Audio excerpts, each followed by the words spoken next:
Hello friends, welcome back to the channel.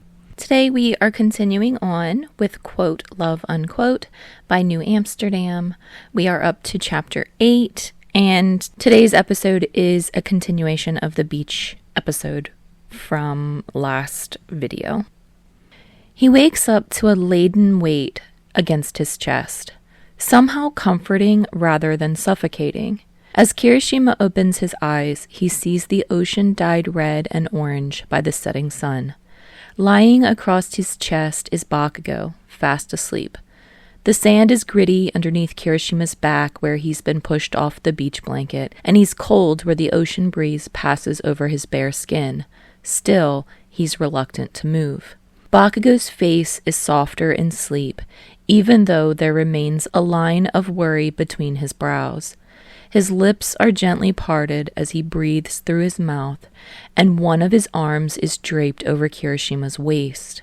Kirishima has fantasized about waking up to the sight of an unfairly good-looking man before, but his daydreams are never like this, never this soft, like a watercolor painting.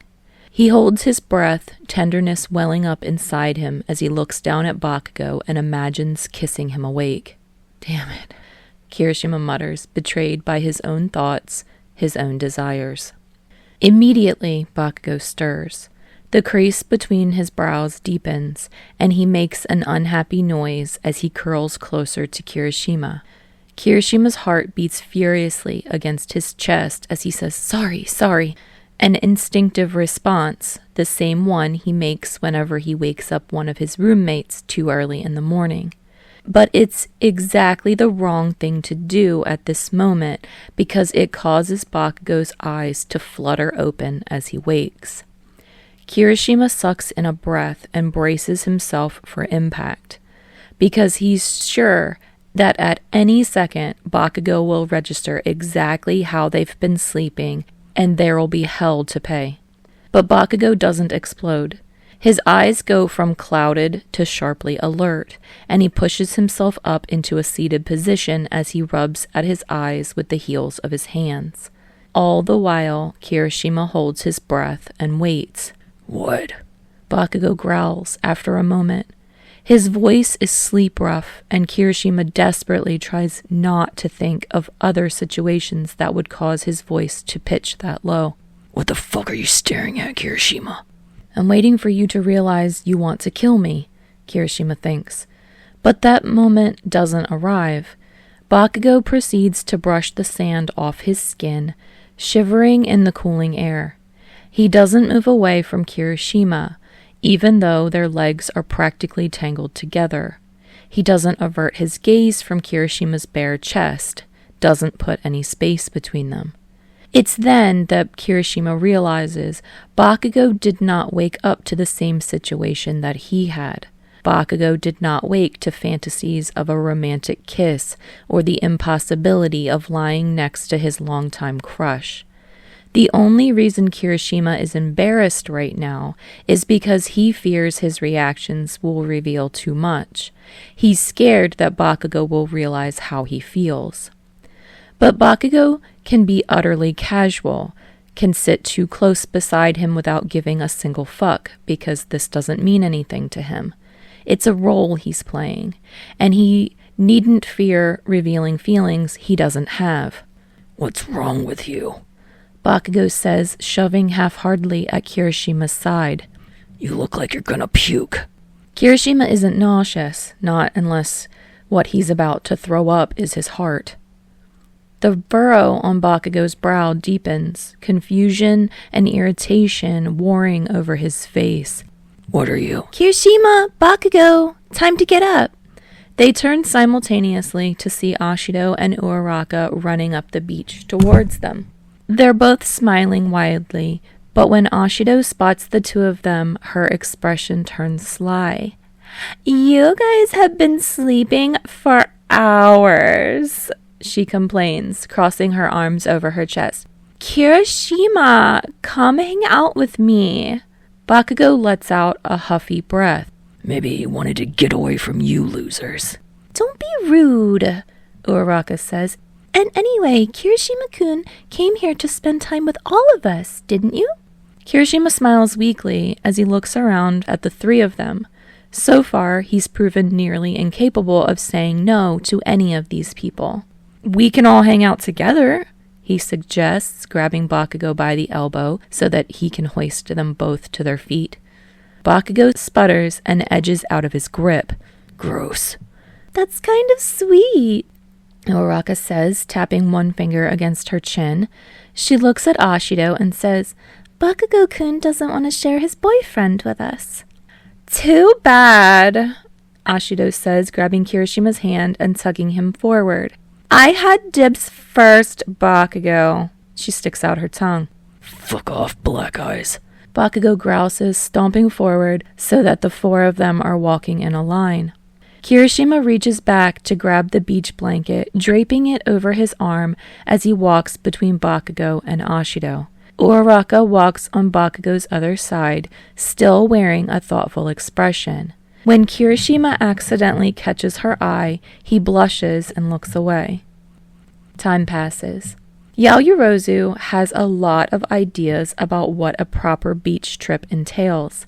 The picnic meals had been one item on her list, and another is dinner around a bonfire. They move their party up the beach to where a few fire pits are marked out, and it's Todoroki who kneels in the sand and gets the blaze started. They settle in a circle around the glowing flames just after the sun has set completely, hoodies and t-shirts thrown on in a hurry as the night grows cooler. "You know what goes great with bonfires?" Kaminari says, tapping his fingers against his thigh. "No," Yaoyorozu says, leaning towards him with rapt attention. "I don't." Kaminari grins and puts both his hands in finger guns. "Music, of course." Yaoyorozu claps her hands together, nodding. "Of course! We've never had musicians with us before, but you all must play us something. I haven't even gotten to see you in concert yet." Jiro, sitting next to Kaminari, sits up with a look of mild panic on her features. We're a rock band. That's not really your scene, is it?" Yaoyorozu frowns thoughtfully. "I like music," she says, "and I'm sure I'd like anything you were a part of, Jiro-san." Jiro laughs nervously. If you think so." On the other side of the lopsided circle, Bakugou rolls his eyes and leans further against Kirishima. "Shit, ponytail's so obvious." Kirishima blinks at him. "What do you mean?" Bakugou gives him a flat look that says nothing so much as, "You're an idiot and I don't know why I hang out with you." But then he waves a hand towards Yaoyorozu and Jiro. "Yaoyorozu, whatever the stuck-up rich version of getting in someone's pants is, that's what she's trying to do to your bandmate over there." Kirishima chokes on a laugh. "What? No, seriously?" "Like I said, it's fucking obvious." Bakugou takes a sip from the soda can he's nursing, shaking his head. "No wonder everyone loses their goddamn minds when someone comes out. This gay shit really is contagious." This time, Kirishima laughs properly. "Can't argue with you there. But Jiro's been out for as long as I've known her, at least." Bakugou makes a non-committal noise. "Good news for Ponytail, then." Kirishima can't help but wonder how that would play out. He's never heard anything in the media about Yaoyorozu liking women. Not everyone is resilient as Bakugou, who was outed so unceremoniously. "Kirishima," Jiro calls out, waving one hand at him. "Get over here, we're going to play." Sure enough, someone has procured the 2 acoustic guitars that Jiro and Kirishima had brought with them to the beach house. Kirishima smiles an apology at Bakugou as he extracts himself from his side, going over to the rest of Riot. He takes one of the guitars and sits next to Jiro, Ashido, and Kaminari on either side of them. The others, Yaoyorozu, Sero, Uaraka, Ida, Midoriya, and Todoroki, gather around so that everyone is on one side of the fire. Bakugou trudges over last, sitting down with Todoroki and Ida when he makes sure that Midoriya is sitting on the other side of the group with Uaraka. All eyes are on the four of them as Jiro starts strumming out a steady rhythm. Ashido picks up the lines of the song. It's not one of theirs, but instead an old classic that calls to mind the fleeting days of summer and youth. It's a crowd pleaser, and when it's through, Yaoyorozu leads the others in rapturous applause. Bakugou sits with his arms crossed over his chest, frowning. "Keep going," Uraraka calls out, and so they oblige. It's easy to get lost in playing music, especially in such a casual setting. Kirishima strums his guitar, following Jiro's lead through a series of songs as Kaminari taps out beats against his thighs and punctuates their rhythms with claps. Ashido pulls them along with her voice, as enticing as a siren's, when they can all hear the waves crashing behind them. When they've made it through a couple songs, Jiro nudges Kirishima in the side. "How about that new one you've been working on?" "I haven't taught Ashido the lyrics yet," Kirishima protests. Beside him, Ashido lets out an exaggerated sigh. "So, you can sing it." "No one wants to hear that," Kirishima insists. "You're being stupid," Ashido said. She addresses the audience. "Tell him he's being stupid." "You can do it, Kirishima-kun," Uraraka says, giving a thumbs up. Bakugou, on the other hand, glares down at him. "You're being stupid." Ashido grins at him when he says it. Surrounded by an eager crowd, Kirishima gulps a breath and feels his heart speed up in his chest. It's not that he doesn't sing. Of course he does. He sits at his window and writes songs all day long, singing without any self-consciousness. He sings when the band practices together, just the four of them. He'd sung his entire life, and when he'd met Ashido, it had been the two of them singing together. He doesn't want to call it stage fright. He gets up on a stage nearly every night of his life and plays before the kind of crowds that present mic draws. But he's never managed to use his own voice when performing. Instead, it's Ashido who sings his lyrics. And he wants her to do it, wants the band to come together over the feelings he puts into words. But when someone else sings the words, they change meaning. They aren't his anymore, not in the same way. There's a safety in that. He can hide the true depths of his feelings because he's not the one singing them to the world. But now, with 10 pairs of eyes on him, he has no excuses. He isn't standing on a stage surrounded by strangers. Instead, there's a comfortable intimacy of the fire's glow and the distant sound of the ocean. There's Ashido and Kaminari and Jiro surrounding him, and Bakugou sitting right across from him. It's Bakugou he's looking at when he strums out the right chord. He smiles as he starts to sing, even though the song isn't necessarily a happy one. The lyrics come to him easily, since he's been scribbling them out for weeks now, refining them. Now, the story comes easily. The feeling lives deep down inside of you, as sure as the blood in your veins. It's something you wouldn't notice unless you think to look for it, because it's a part of you before you realize it, like oxygen. You don't know that you rely on it until it's missing. There's a reason you keep the truth hidden, even from yourself, because once you give it a name, once you acknowledge it, there's nowhere left to hide. You're not the only one pointedly aware of the truth. Everyone else can see it now too. That's the riskiest thing, because something seen can become something rejected. Your feelings, safe where they're unknown, they're vulnerable when they're brought into light. You keep pretending because it's easier than admitting you're in love. Kirishima's fingers pause against his guitar before his voice stops. He looks down, catches a breath, and then lifts his gaze. 9 people are facing him, their attention displayed in different ways. Ida and Yaoyorozu are leaning forward like they can catch more of the song that way. Midoriya has one hand cupped over his mouth, gaze sharp and analytical.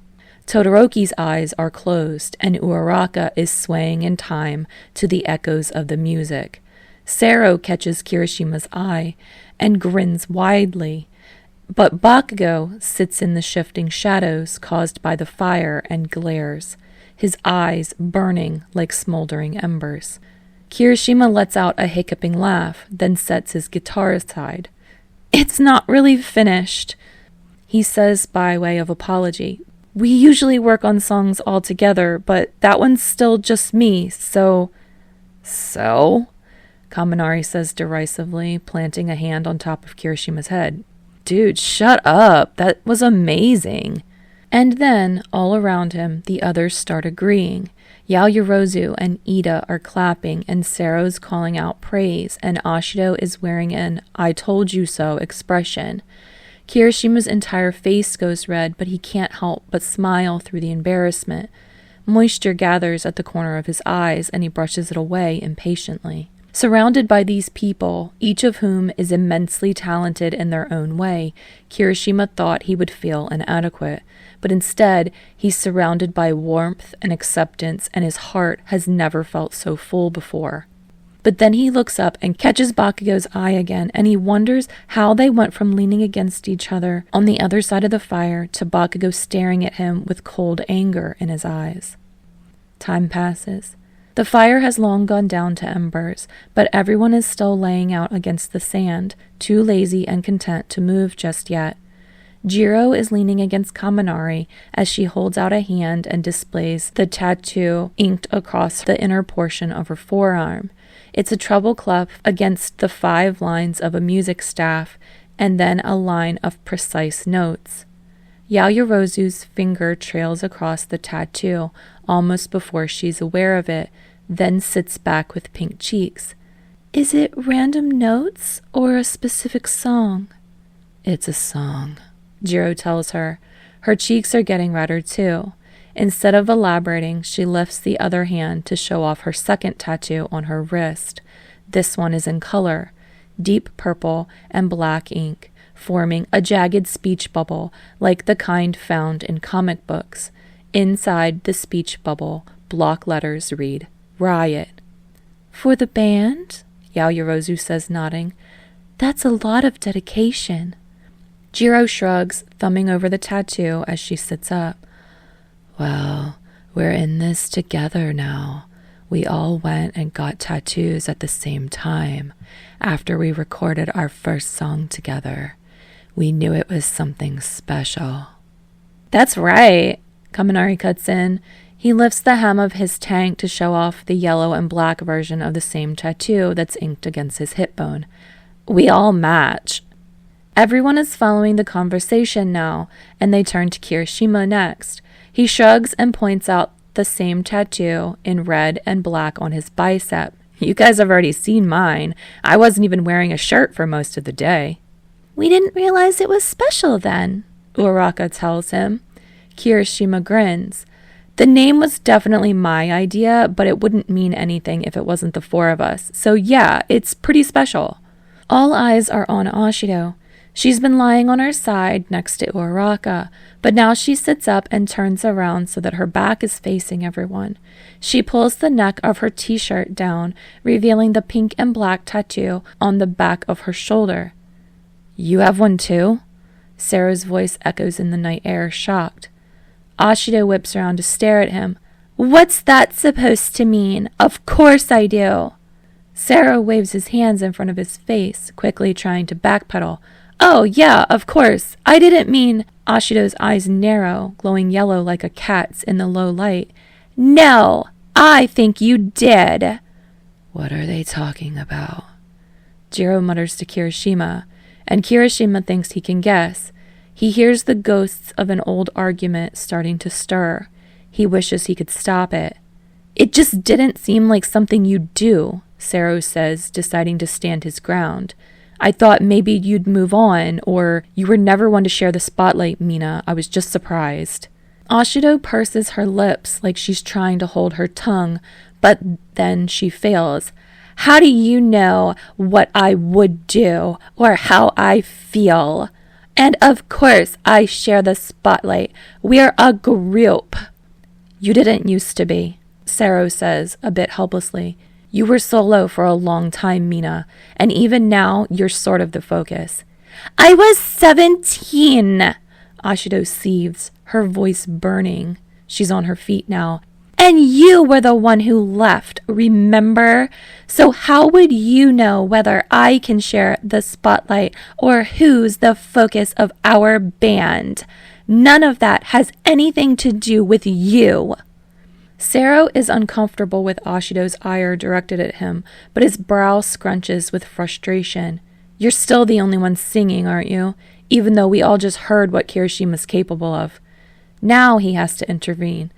Hey, don't blame Ashido for... Just shut up, Sero, Ashido says, stamping her foot ineffectually in the sand. If I'm so awful, why were you ever with me? You could have stayed away, you know. I didn't ask for you back. She pivots on her heel, grabbing her things off the ground as she stomps away from the fire and towards the path leading back to the beach house. Everyone is shocked into silence. Jiro is the first to move, jumping to her feet and running after Ashido. Yaoyorozu and Uraraka share a look, and they both follow. Kaminari rounds on Sero. What the hell was that? Why'd you go after her like that? I wasn't going after her, Sero says, crossing his arms over his chest. And you weren't there before, so I know her now, Kaminari says, frowning. Ashido's a good person. She's not, using us or whatever. She'd never do that. Sero cast a furtive glance in Kirishima's direction. She wouldn't. Kirishima reiterates. You should apologize to her in the morning. Give her some space for now, and let's all just get back to the house. Ida, Todoroki, and Midoriya have been pretending like they haven't been privy to all of this. Now they enthusiastically start rounding up the rest of the gear. Kaminari deflates a bit, though his movements are snappish as he works with Sero to fold up the blankets. Finally, they're ready to head back. Todoroki says in a soft aside to Midoriya, I thought we were the ones in a teen drama. Kirishima grimaces. He doesn't think of it that way, but he also acknowledges that he wasn't at the center of things when Sero and Ashido broke up. He'd been a sounding board and a shoulder to cry on for both of them, but he'd only understood their fight as much as it pertained to him. Years later, he's still uncomfortable with how it all went down. Sero had told him that if he didn't get out of Ashido's shadow, he'd be lost in it forever. But it wasn't Ashido's idea to start Riot, or even her decision to be the sole vocalist for the group. Whatever Sero thinks happened, he's wrong. At the same time, Kirishima can't blame him. Having a fundamental disconnect from someone you care too much about, it's pitiable, not contemptible. But if this old fight is going to blow up again, he doesn't want to be the excuse for it anymore. Time passes. There is no peace to be found tonight. When they reach the beach house, Yaoyorozu emerges from one of the bedrooms to inform them of room assignments. Ashido is sharing with Jiro, Uraraka with Yaoyorozu. Kaminari is bunking with Ida and Sero, and then there's another room for Todoroki and Midoriya, which leaves. This is only a vacation home after all, Yaoyorozu tells Bakugou and Kirishima. We don't have 11 bedrooms, but I'm not fussy enough to think that you two would want separate beds anyway. It's a very comfortable room, Kirishima-san. I'm sure you'll have everything you need. Oh, yeah, I'm not complaining, Kirishima says, even as he casts a nervous glance in Bakugou's direction. He definitely isn't happy, angry energy visible in the tense curl of his spine. Listen, can I talk to Ashido for a second? Yaoyorozu smiles sympathetically but shakes her head. Jiro-san has already got her to sleep. She was very upset, but I'm sure she'll want to see you in the morning. Kirishima stifles a sigh. Chances are, in the morning, Ashido will act like none of this ever happened. She's resilient that way, but she isn't so confident that she's never been hurt. Thanks, he says to Yaoyorozu, then shoulders his bag and heads down the hall. It truly is a massive bedroom. A large double bed dominates most of it, but one wall is made up entirely of glass panels that look out onto the ocean, shielded only by sheer curtains. There's an ensuite bathroom which Bakugou heads to without preamble. The water starts running a minute later. Bakugou emerges from the bathroom with skin ruddy from the shower's heat, wearing loose cropped pants and a clean tank top.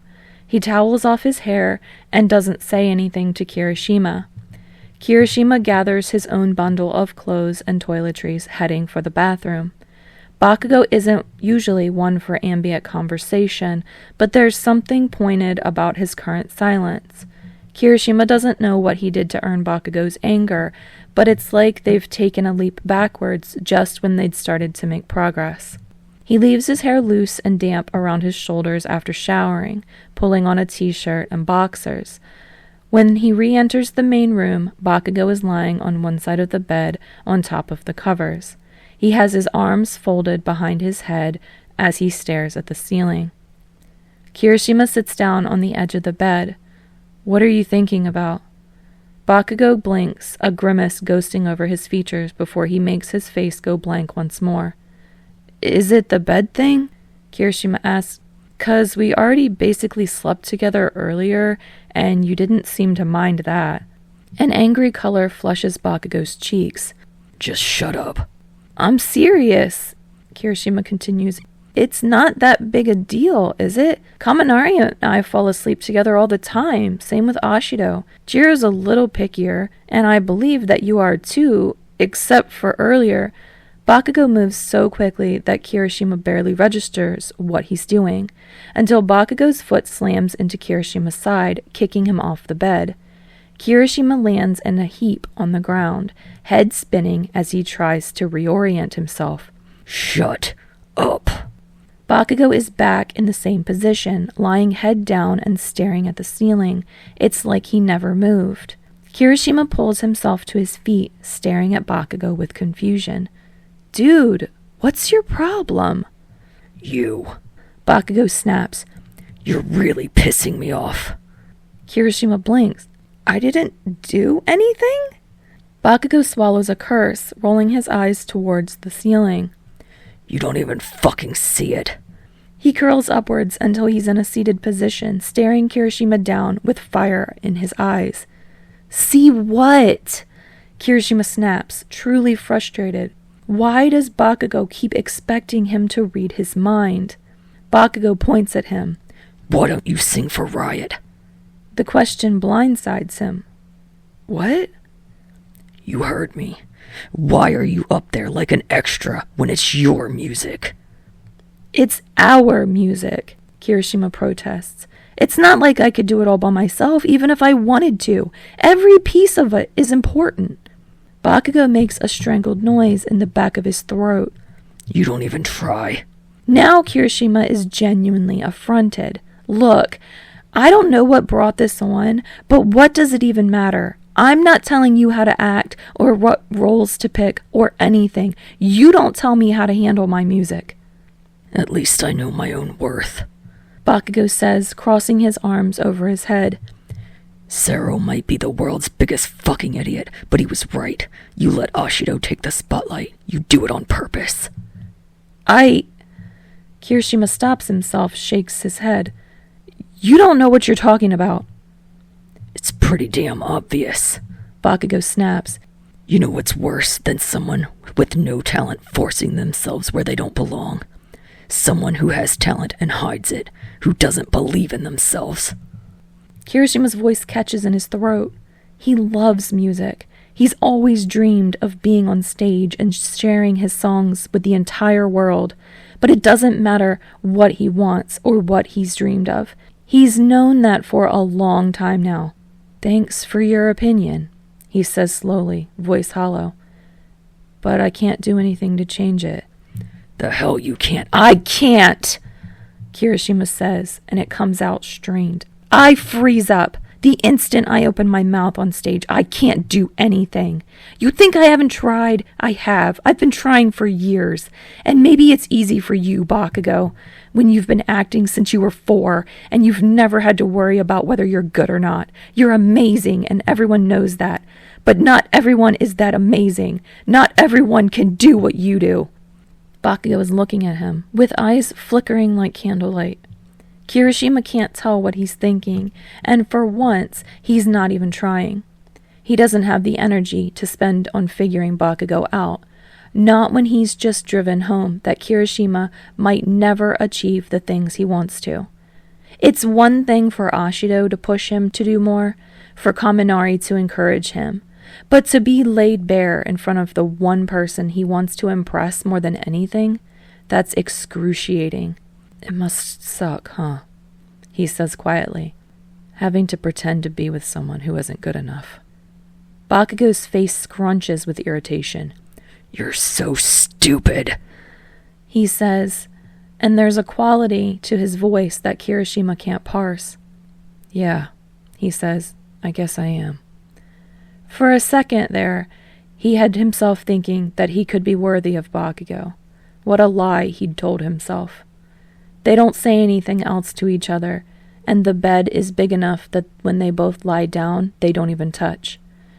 Kirishima curls up on his side, acutely aware of the space between them, wider than the ocean.